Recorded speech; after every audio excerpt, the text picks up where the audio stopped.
சோத்திரம். கர்த்தருடைய நாமம் மகிமைப்படட்டும். நாம் ஒரு வேத வசனத்தை வாசித்து சற்று நேரம் ஆண்டவருடைய பிரசன்னத்துக்குள்ளே கடந்து செல்வோம். கூடி வந்திருக்கிறவங்க எல்லாரையும் ஆண்டவராகிய இயேசுவின் நாமத்தில் மறுபடியும் வாழ்த்துகிறேன், வரவேற்கிறேன். மீகா தீர்க்க தரிசன புஸ்தகம் 2ஆம் அதிகாரம் 13ஆம் வசனத்தை நம்மில் ஒருவர் சத்தமாய் வாசிப்போம். தடைகளை நீக்கி போடுகிறவர் அவர்களுக்கு முன்பாக நடந்து போகிறார். அவர்கள் தடைகளை நீக்கி வாசலால் உட்பிரவேசித்து கடந்து போவார்கள். அவர்கள் ராஜா அவர்களுக்கு முன்பாக போவார். கர்த்தர் அவர்கள் முன்னணியில் நடந்து போவார் என்று சொல்லப்பட்டிருக்கிறது. அல்லேலூயா. நம்முடைய ஆண்டவருக்கு எவ்வளவு பெயர்கள் இந்த வசனத்திற்குள்ளே சொல்லப்பட்டிருக்கிறது என்பதை நீங்கள் பாருங்கள். நம்பர் 1, தடைகளை நீக்கி போடுகிறவர் அப்படின்னு சொல்லப்பட்டிருக்கிறது. 2வது வார்த்தையில் நீங்கள் பார்த்தீங்கன்னா, அவர்கள் ராஜா அவர்களுக்கு முன்பாக போவார். 3வது, கர்த்தர் அவர்கள் முன்னணியில் போவார். அப்போ நம்முடைய ஆண்டவருக்கு ஒரு பெயர் தடைகளை நீக்கி போடுகிறவர்.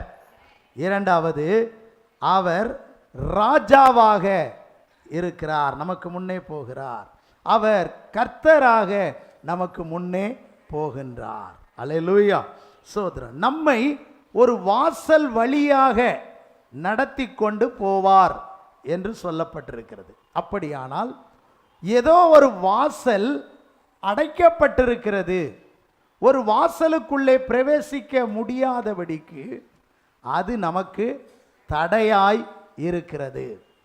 ஒருவேளை அந்த வாசல் நமக்கு தெரியாமல் இருக்கலாம், அல்லது ஒருவேளை அந்த வாசல் நம்மை உள்ளே நீ வர முடியாது என்று சொல்லி நமக்கு சவால் கொடுக்கலாம். ஆமென். ஆனால் நாம் ஆசீர்வாதத்தை பெற்றுக்கொள்ள வேண்டும் என்று சொன்னால் அநேக நேரங்களில் ஆசீர்வாதங்கள் ஏதோ ஒரு தடைகளுக்குள்ளே, ஏதோ ஒரு பிரச்சனைக்குள்ளே தான் இருக்கின்றது. ஆமென். ஆண்டவராகிய இயேசு கிறிஸ்துவை பார்க்க வேண்டும் என்று மகதலேனா மரியாளும் மற்ற மரியாளும் ஆசைப்பட்டார்கள். அவர்கள் ஆசைப்பட்டு பரிமள தைலங்களை எல்லாம் ஆயத்தப்படுத்தி கொண்டு அவர்கள் தயார் நிலையிலே கல்லறையை நோக்கி வருகிறார்கள். வரும்போதுதான் அவர்களுடைய எண்ணத்திலே ஒரு சிந்தனை உதிக்கின்றது. நமக்காக எவன் அந்த கல்லை புரட்டி தள்ளுவான்? நம்ம பாட்டுக்கு வந்துட்டோம் அவரை பார்க்கணும்னு சொல்லி, அவருக்கு மேலே இந்த தைலத்தை எல்லாம் பூசணும்னு வந்துட்டோம். ஆனால் அவர் மேலே இந்த தைலத்தை பூச முடியாதபடிக்கு, அவரை நாம் பார்க்க முடியாதபடிக்கு ஒரு மாபெரும் கல் ஒன்று தடையாக இருக்கின்றது. இந்த தடையை நமக்காக எவன் புரட்டி தள்ளுவான் என்ற ஒரு கேள்வி அவர்களுக்குள்ளே எழும்பிற்று. அல்லேலூயா. ஸ்தோத்திரம். என் மகள் திருமணத்தை நடத்துவதற்கு எவ்வளவு பெரிய தடை இருக்கிறது. இந்த தடை எப்பொழுது மாறும்? என் தொழிலை தொடங்கி ஆசீர்வாதமாய் முன்னே போகணும்னு நினைக்கிறேன், ஆனால் ஒரே தடையாக இருக்கிறது. இந்த தடை என்றைக்கு மாறும்? அல்லது 4 பேரை போல நானும் முன்னேறி ஒரு மேலான இடத்துக்கு வரணும்னு நினச்சிக்கிட்டே இருக்கிறேன், ஆனால் ஏதோ ஒரு தடை எனக்கு முன்னால் இருக்குது. அல்லேலூயா. சோத்ரா. என்னுடைய வீட்டில் எல்லாரும் ரட்சிக்கப்பட்டுட்டாங்க, இந்த ஒரு பையன் மட்டும் ரட்சிக்கப்படாமல் இருக்கிறான். என்ன தடைன்னு தெரியலை, அந்த தடை மட்டும் நீங்கிட்டா அவனும் சந்திக்கப்பட்டுருவான் அப்படின்னு சொல்லி நீங்கள் எத்தனையோ தடைகளை குறித்து யோசித்து கொண்டு கலங்கி கொண்டு நீங்கள் சிந்தித்து கொண்டு இருக்கலாம். ஆனால் அந்த தடைகள் எல்லாம் நமக்கு தடையாக தெரிந்தாலும் தடைகளை நீக்கி போடுகிறவர் முன் செல்லும்போது நமக்கு விடை ஒன்று கிடைக்கும், நமக்கு பதில் ஒன்று கிடைக்கும் என்பதில் சந்தேகமே இல்லை. நம்முடைய தேவனுக்கு பெயர் என்னவென்று சொன்னால் தடைகளை நீக்கி போடுகிறவர், அவர்களுக்கு முன்பாக போகிறார். கர்த்தர் இந்த மாதம் நமக்கு கொடுத்த வாக்குத்தத்தம், அல்லேலூயா, கர்த்தர் அவர்களுக்கு முன்னே போவார். இஸ்ரவேலின் தேவன் அவர்களுக்கு பிறகே காக்கிறவராக இருப்பார் என்று சொல்லப்பட்டிருக்கிறது. அப்படியானால் நமக்கு முன்னே போகிற தேவன் என்ன நோக்கத்திற்காக போகிறார் என்பதையெல்லாம் கடந்த நாட்களிலே நாம் சிந்தித்தோம். ஆமென். சோதரன் நமக்கு வழிகளை செவ்வை பண்ண போகின்றார். நமக்கு அநேக ஆசீர்வாதங்களை தருவதற்காக போகின்றார். நம்முடைய சத்துருக்களை முறியடிப்பதற்கு போகின்றார். இன்றைக்கு நாம் நம்முடைய ஆசீர்வாதங்களை, நன்மைகளை பெற்றுக்கொள்வதற்காக நமக்கு முன்னே போகிறார். ஆனால் நமக்கு முன்னே ஏதோ ஒரு தடை என்ன செய்கிறது? இருக்கின்றது. அல்லேலூயா. இன்னைக்கு கிடைச்சிரும் அப்படிங்கிற மாதிரி ஒரு எண்ணம் நமக்குள்ளே இருக்கிறது. ஆனாலும் கிடைப்பதில்லை. ஏதோ ஒரு தடைகள் நமக்கு முன்னே வருகின்றது. அப்படியானால் நமக்கு முன்னே கர்த்தர் போகிறதை நீங்கள் உணர்ந்து கொள்வீர்கள் என்று சொன்னால், நமக்கு முன்னே கர்த்தர் போகிறார் என்பதை நீங்கள் புரிந்து கொள்வீர்கள் என்று சொன்னால், நிச்சயமாகவே தடைகளை நாம் கடந்து விடலாம். தடைகள் அவரால் நீக்கப்படும். அதற்கு நாம் என்ன செய்ய வேண்டும், நாம் எப்படி செயல்பட வேண்டும் என்பதை குறித்த ஒரு சத்தியத்தை நாம் இன்றைக்கு சிந்தித்து முன்னேறி செல்ல போகின்றோம். அப்படிப்பட்ட ஒரு நன்மையை கர்த்தர் நமக்கும் தந்து நம்மை ஆசீர்வதிக்க, நம்மை மேன்மைப்படுத்த அவர் வல்லவராக இருக்கின்றார். முதலாவதாக ஒரு குறிப்பை நாம் வாசிக்கலாம். லூக்கா எழுதின நற்செய்தி நூல் 18ஆம் அதிகாரம் 37ஆம் வசனத்தை ஒருவர் வாசிப்போம். நசரனாகிய இயேசு போகிறார் என்று அவனுக்கு அறிவித்தார்கள். அப்பொழுது அவன், இயேசுவே தாவீதின் குமாரனே, எனக்கு இறங்கும் என்று கூப்பிட்டான். ஹல்லேலூயா, ஸ்தோத்திரம். கவனியுங்க, நசரேயனாகிய இயேசு போகிறார் என்று அவனுக்கு அறிவித்தார்கள். இயேசு எங்கேயோ போகவில்லை, அவனுக்கு முன்னால தான் போய்கிட்டு இருக்கிறார். ஆமென். எவ்வளவு ஆச்சரியம் பாருங்க. எத்தனை நாள் இயேசுவை நான் பார்க்கணும், இயேசு பக்கத்தில் நெருங்கணும், அவரோடு கிட்டி சேரணும் அப்படிங்கிற ஆசை, ஆவல், தாகம் இவனுக்கு எவ்வளவு நாள் இருந்துச்சு அப்படின்னு நமக்கு தெரியாது. அல்லேலூயா. அவனுக்கு திரளான, அவன் இயேசுவின் மகிமையை கேள்விப்பட்ட நாளிலிருந்தே அவனுக்குள்ளே ஒரு வாஞ்சை என்ன செய்திருக்கும்? இருந்திருக்கும். என்றைக்காவது ஒரு நாள் இயேசுவை நம்ம சந்திக்கணும், ஒரு நாள் அவர் பக்கத்தில் போய் நிற்கணும், நம்ம அவற்றை கெஞ்சி கேட்டாவது இந்த அற்புதத்தை என்ன செய்யணும்? பெற்றுக்கொள்ளணும் அப்படிங்கிற எண்ணம் அவனுக்கு இருதயத்துக்குள்ள நிறைய இருந்திருக்கும். அல்லேலூயா, சோதரம். நம்முடைய இருதயத்திற்குள்ளும் நாம் அவரை அறிந்த நாட்களிலிருந்து எத்தனையோ நன்மைகளை பெற்றிருக்கிறோம். இன்னும் நாம் பெற வேண்டிய நன்மைகளும் ஆசீர்வாதங்களும் ஒன்றல்ல, ஏராளமான நன்மைகள், ஏராளமான ஆசீர்வாதங்கள் இருக்கின்றது. இந்த நன்மைகள் நமக்கு இந்த வருஷத்தின் கடைசியில் கூட கர்த்தர் தந்து நம்மை பலப்படுத்துவதற்கும், நம்மை உற்சாகப்படுத்துவதற்கும், நம்மை சந்தோஷப்படுத்துவதற்கும் அவர் வல்லவராக இருக்கின்றார். அல்லேலூயா. ஆண்டவர் இதுவரைக்கு எப்படிப்பட்ட சூழ்நிலையில் நம்முடைய வாழ்வில் இருந்தாலும் இந்த நாட்களில் அவர் நமக்கு முன்னாக போகிறார். உங்களுக்கு முன்னாக போகிறார் பிரதர், உங்களுக்கு முன்னால போகிறார் சிஸ்டர், உங்களுக்கு முன்னாக போகிறார் சகோதரனே, உங்களுக்கு முன்னால போகிறார் தாயே. நிச்சயமாய் கர்த்தர் உங்களுக்கு முன்னே போகிறார் என்ற நம்பிக்கை, விசுவாசம் உங்களுக்குள்ளே ஏற்படும் என்று சொன்னால் அதை போன்ற சந்தோஷம் எதுவுமே இருக்க முடியாது. கர்த்தர் எனக்கு முன்னே தான் போகின்றார் என்ற நிச்சயம் உங்களுக்கு இருக்கிறதா? கர்த்தர் எனக்கு முன்னே தான் போய் கொண்டிருக்கிறார் என்றதான நம்பிக்கையும் உறுதியும் உங்களுக்கு இருக்கும் என்று சொன்னால் உங்கள் தடை என்பது தடையாகவே இருக்க முடியாது. ஹல்லேலூயா. அப்ப இயேசு கிறிஸ்து இவனுக்கு முன்னாகத்தான் போய்கொண்டே இருக்கிறார் என்று அறிவித்தார்கள். அறிவித்த உடனே அவன், இதுதான் நல்ல வாய்ப்பு நமக்கு, இதுதான் நமக்கு நல்ல சந்தர்ப்பம், இந்த சந்தர்ப்பத்தை விட்டுவிடவே கூடாது. அல்லேலூயா. அநேகருக்கு நல்ல நல்ல வாய்ப்புகள் கிடைக்கும், சந்தர்ப்பங்கள் கிடைக்கும். சோதரர் அதை விட்டுருவாங்க. சரி பார்க்கலாம், அடுத்து பார்க்கலாம், அடுத்து பார்க்கலான்னு சொல்லி யோசித்து வாய்ப்புகள் எல்லாம் வீணாக போயிருக்கும். பிறகு எதிர்பார்த்து கொண்டே இருப்பாங்க, வாய்ப்பு கிட்டாமலே போய்விடும். அப்படியானால் இந்த மனிதன் தனக்கு கிடைத்த நீண்ட நாளாய் எதிர்பார்த்த காத்திருந்த அந்த நல்லதொரு வாய்ப்பு இவனுக்கு கிடைத்தது. அல்லேலூயா. இயேசுவை பார்க்கணும், அவரை சந்திக்கணும் அப்படின்னு சொல்லும்போது என்ன சத்தம் அப்படின்னு கேட்குறான். இயேசு போகிறார், நசரேயனாகிய இயேசு போகிறார் என்று அவனுக்கு அறிவித்தார்கள். அப்போ அவனுக்கு முன்னாகத்தான் இயேசு போய் கொண்டிருக்கிறார். ஆமென், சோத்திரம். அப்போ இயேசுவே, நசரேயனாகிய இயேசுவே, தாவீதின் குமாரனே எனக்கு இறங்கும் என்று இவன் கூப்பிட ஆரம்பித்தான். இதுவரைக்கும் இவனுடைய வாழ்க்கையிலே எத்தனையோ தடைகள் இருந்தது. நன்மையை பெற்றுக்கொள்வதற்கு எத்தனையோ தடை, ஒரு பார்வையை பெற்றுக்கொள்வதற்கு, ஒரு விடுதலையை பெற்றுக்கொள்வதற்கு பல தடைகள் இருந்தது. நம்பர் 1 என்ன தடை அப்படின்னு சொன்னால், இயேசுவை கண்டுபிடிக்கணும் அப்படின்னு சொன்னால் முதல்ல என்ன வேணும்?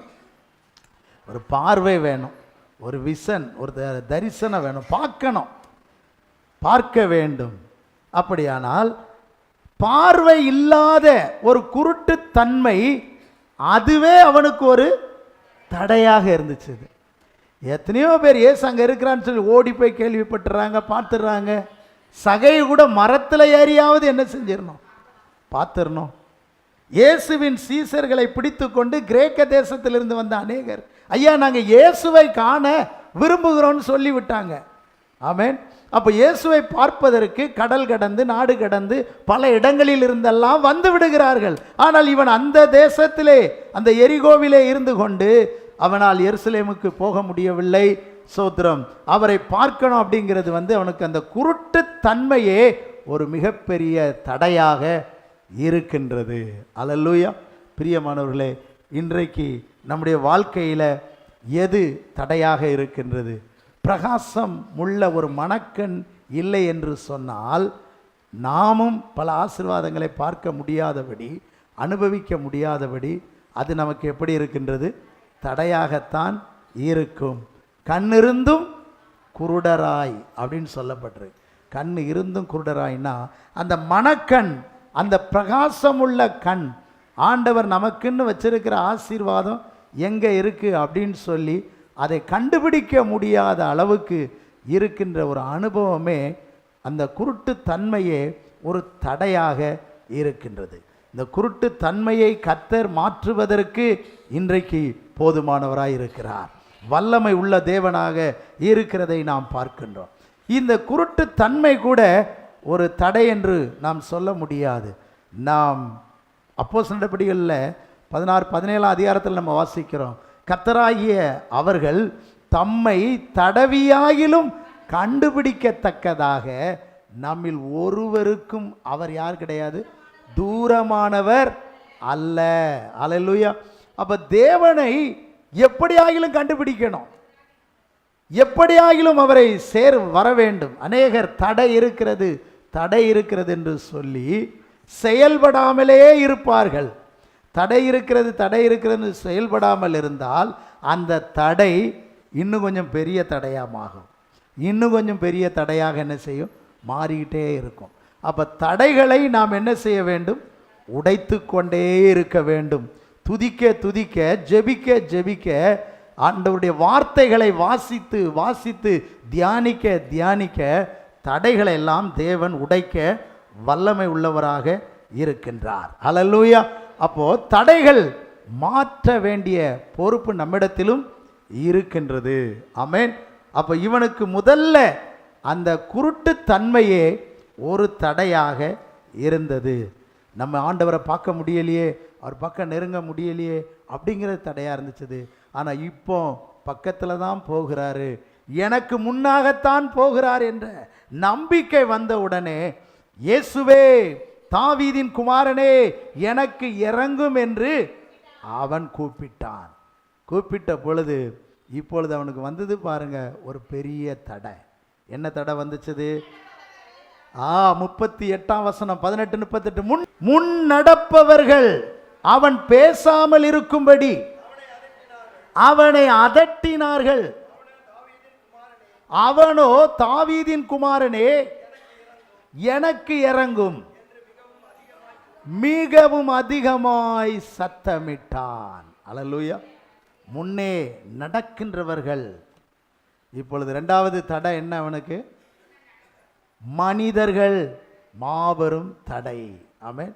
மனிதர்கள் தடை. கடவுளே கொடுக்க நினைச்சா கூட மனுஷனால ஆசீர்வாதத்தை என்ன செய்ய முடியாது, தடை பண்ணுவான். கொடுக்கக்கூடாது, இவங்களுக்கு இது நடக்கக்கூடாது, இது இவங்களுக்கு கிடைக்கக்கூடாது அப்படின்னு நினைக்கின்றவர்கள், அப்படி போராடுகிறவர்கள், அப்படி எதிர்த்து நிற்கிறவர்கள், அப்படி நமக்கு விரோதமாக செயல்படுகிறவர்களின் கூட்டம் குறைவாக இருக்காது, அதிகமாகவே இருக்கும்.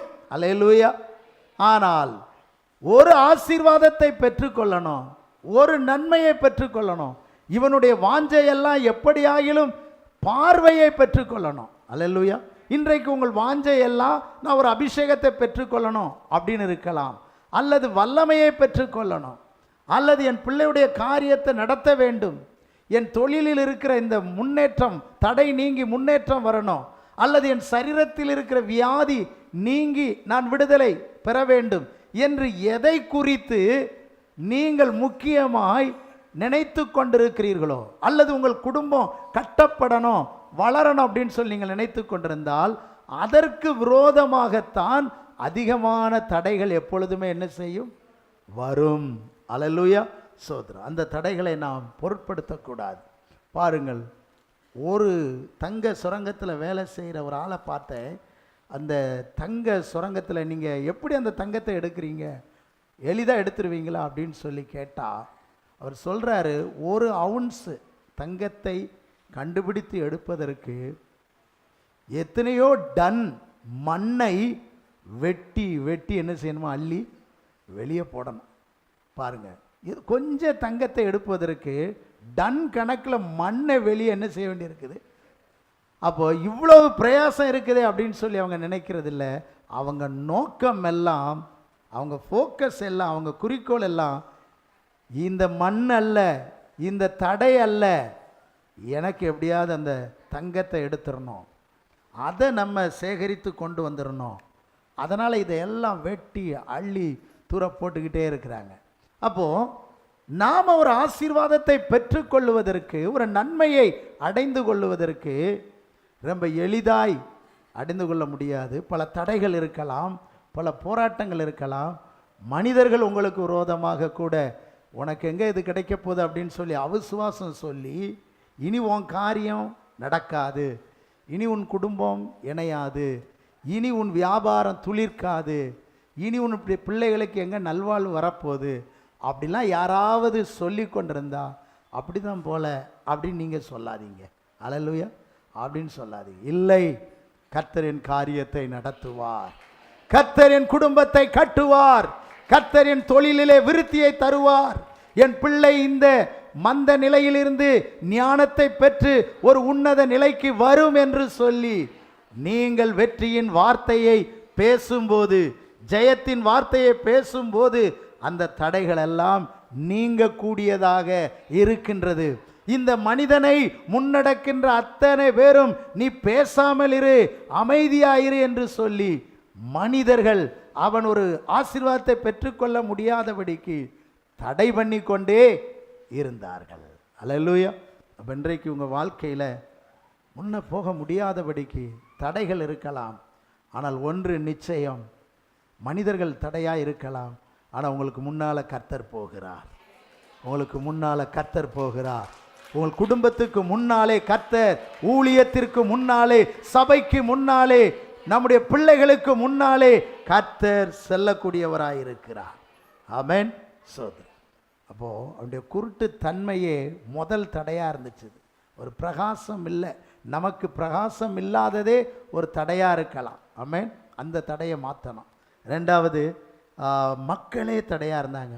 மூன்றாவது, இவன் வாழ்க்கையில் ஒரு தடை என்ன அப்படின்னு சொன்னீங்கன்னா, தன்னை அழைத்து கொண்டு போக யாரும் இல்லாதது பெருந்தடை.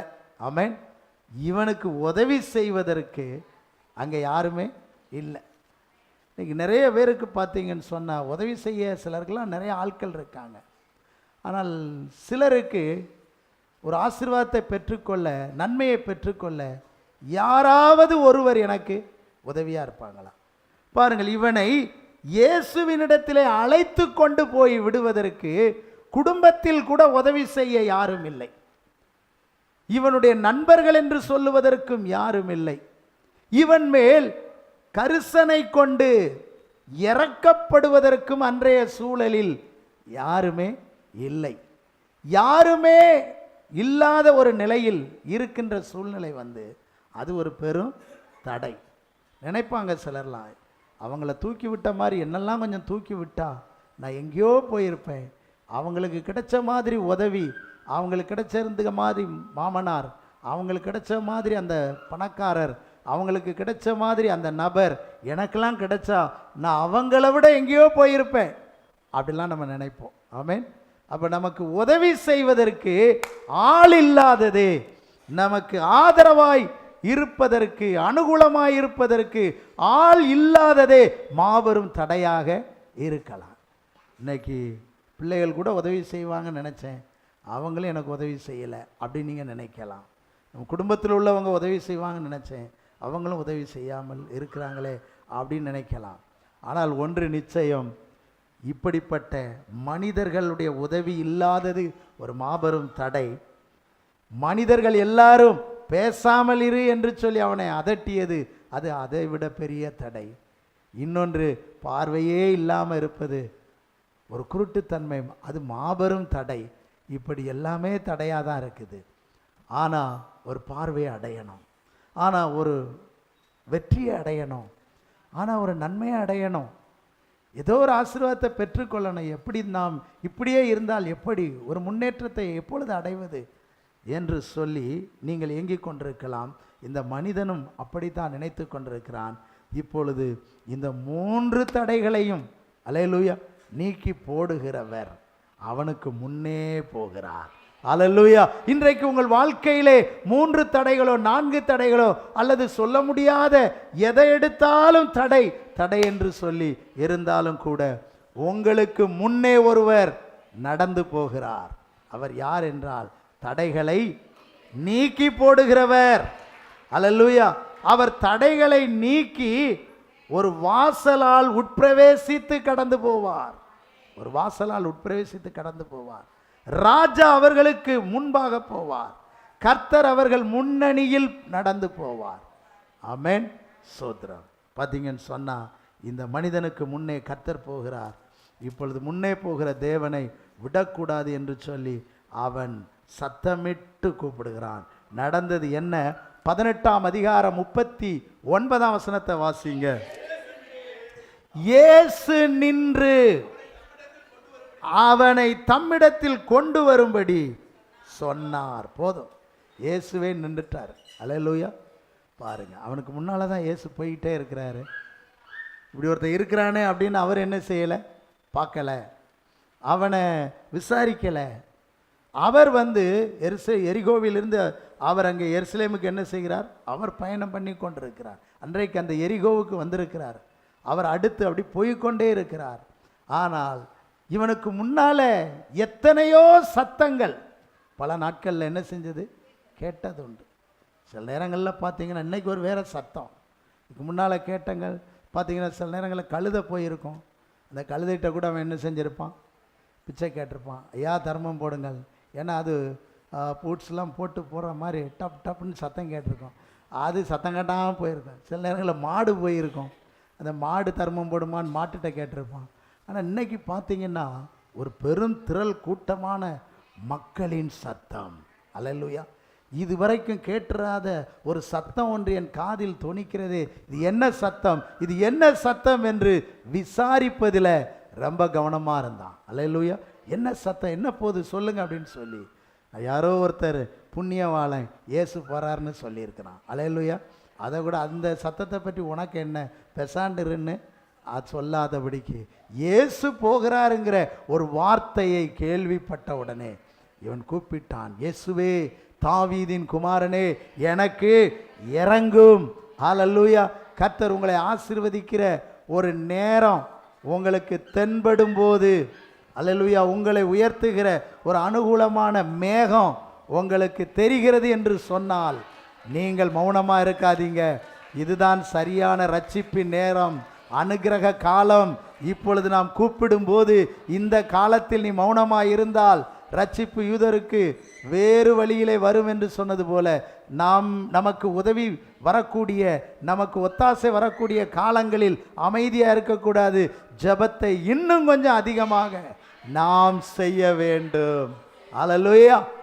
எனக்கு எப்பொழுதுமே தானியேலை பற்றி நான் யோசித்து பார்ப்பேன். சின்ன வயசில் தானியேல் 3 நேரம் ஜெபம் பண்ணிக்கிட்டே இருந்தார். என்ன பண்ணிக்கிட்டு இருந்தார்? எதுக்கு ஜெபம் பண்ணார் அப்படின்னா, இந்த பாபிலோன் தேசத்திலிருந்து நாங்கள்லாம் விடுதலை பெற்று எங்களுடைய எருசலேம் தேசத்தில் போய் ஆலயத்தை கட்டணும், ஜனங்கள்லாம் அடிமைத்தனத்திலிருந்து விடுதலை பெறணும் அப்படின்னு அதுக்காகவே தினமும் 3 நேரம் நல்லா ஸ்தோத்திரம் பண்ணி ஜெபம் பண்ணிக்கிட்டு இருக்கிறார். இந்த தானியேல் வாலிப பையனாக இருந்து 70 வருஷம் முடியக்கூடிய அந்த நேரம் வந்துச்சு பாருங்க. அப்போ வயசாயிட்டு என்ன வெளிச்சம் வந்தது தெரியுமா? எரேமியாவின் வாயில் சொன்னப்பட்டபடியே 70ஆம் ஆண்டில் இந்த ஜனங்கள் இங்கிருந்து என்ன செய்வார்கள்? விடுதலை பெறும். இதை கேட்ட உடனே இந்த அறிகுறி, இந்த வாக்குத்தத்தம் அவனுக்குள்ளே வந்த பொழுது அவன் வயதான அந்த நாட்களிலே இப்போந்தாண்ட அந்த ஆசீர்வாதத்தை நம்ம பெற்றுக்கொள்ளணும். இதுவரைக்கும் 3 தடவை ஜெபம் பண்ணோம், இனிமே இன்னொரு 3 தடவை ஜெபம் பண்ணி பிரயோஜனம் இல்லை. இப்போ என்ன பண்ணணும் அப்படின்னா, வயசான நேரத்தில் 21 நாள் உபவாசம் போட்டு இந்த ஆசீர்வாதத்தை உடனே பெற்றுக்கொள்ளணும், உடனே சுதந்திரிக்கணும்னு சொல்லி ஒரு தீவிரமான உபவாசத்தை எடுத்து ஜெபித்து முடிக்கின்றான். கர்த்தர் அந்த தேசத்தில் இருந்து ஜனங்களை ஆச்சரியமாய் வெளியே விடுவித்து என்ன செய்கிறார்? கொண்டு வருகிறார். பாருங்க, அந்த நாள் நெருங்கும் போது, இதுதான் அந்த சமயம் கிட்ட வருது, காலம் நெருங்கிட்டுது, கர்த்தர் நமக்கு உத்தரவு அளிக்கிற நேரம் இதுதான், வாக்குத்தத்தம் நிறைவேறுகிற ஒரு காலம் இதுதான் அப்படிங்கிறத அவன் வசனத்தின் மூலமாய் அறிந்தான். அவன் சூழ்நிலைகளை எல்லாம் புரிந்தான். இனி நம்ம நல்ல ஒரு உபவாசம் இருந்து ஜெபிச்சு முழு விடுதலையை சீக்கிரம் சுதந்திரிக்கணும். இனி இந்த வாக்குத்தத்தத்துக்கு விரோதமாய் எந்த தடையும் வரக்கூடாது. இந்த வாக்குத்தத்தத்துக்கு விரோதமாய் எந்த போராட்டமும் என்ன செய்யக்கூடாது? வரக்கூடாது. ஆனாலும் ஒரு போராட்டம், ஒரு தடை அவனுக்கு வந்துச்சுது. என்ன தடை வந்துச்சுது? 21 நாள் பாருங்க, பெர்சியாவின் அதிபதி அவனோடு எதிர்த்து நின்றானா. யாரு? பிசாசு எதிர்த்து நின்றான். தானியேலின் ஜெபம் உன்னதத்திற்கு போக முடியாதபடி எதிர்த்து நிற்கிறான். அப்போ பார்த்தீங்கன்னு சொன்னால், மிகாவேல் தூதன் அந்த தூதனோடு யுத்தம் பண்ணி ஜெயத்தை கொடுக்கிறதை பார்க்கிறோம். ஆண்டவர் தானியேலிடத்தில் பேசுகிறார், பிரியமான புருஷனே, நீ வேண்டிக் கொள்ள தொடங்கிய போதே கட்டளை வெளிப்பட்டது. நீ எப்போ ஜெபம் பண்ண ஆரம்பிச்சியோ மேலேருந்து கட்டளை வந்துட்டது. உன் ஜெபத்துக்கு பதில், உன் ஜனத்துக்கு விடுதலை, உன் தேச மக்களுக்கு சுபிட்சம். அப்போ நெருங்கி வர வர வர அந்த தரிசனம் அவனுக்குள்ள குறையாதபடிக்கு உபவாசத்தையும் ஜெபத்தையும் அதிகரித்தான். பாருங்க, விடுதலை ரொம்ப சீக்கிரமாய் கிடைத்து விட்டது. இன்றைக்கு உங்கள் வாழ்க்கையை குறித்து நீங்கள் என்ன நினைக்கிறீங்க? நாட்கள், பிள்ளைகளுக்கான நாட்கள் நெருங்கி வரும்போது ஜெபங்கள் அதிகமாய் நாம் பண்ணணும். தொழில் தொடங்குவதற்கான சூழல் உங்களுக்கு ஒரு கனிவின் நேரம் வந்திருக்கு அப்படின்னா, இப்போ அதிகமாக ஜெபித்து காரியத்தை செயலுக்கு கொண்டு வர வேண்டும். இனியும் தடைக்குள்ளே நான் இருக்கக்கூடாது. உங்களுக்கு நல்ல ஏதுவான சூழ்நிலைகள் உண்டாகிறது என்று சொன்னால், இனி கர்த்தர் உங்களை ஆசீர்வதிக்க போகிறார், இனி கர்த்தர் உங்களை உயர்த்த போகிறார், இனி கர்த்தர் உங்களை மேன்மைப்படுத்த போகிறார் என்பதுதான் அடையாளமாக இருக்கிறது. அப்படியானால் இந்த மனிதனை போல இயேசுவே தாவீதின் குமாரனே என்று இறங்கும் என்று முன்னே விட இப்பொழுது பின்னே அதிகமாய் சத்தமிட்டு, அதிகமாய் கூக்குரலிட்டு, மன்றாடி ஜெபித்தது போல, விண்ணப்பம் பண்ணினது போல, எல்லாருடைய சத்தத்தையும், அந்த திரள் கூட்டம் நடந்து போகிற சத்தத்தை விட இவன் சத்தம் ஒரு பிரதானமான சத்தமாய் இயேசுவின் காதிலே போய் விழுந்தது. அல்லேலூயா.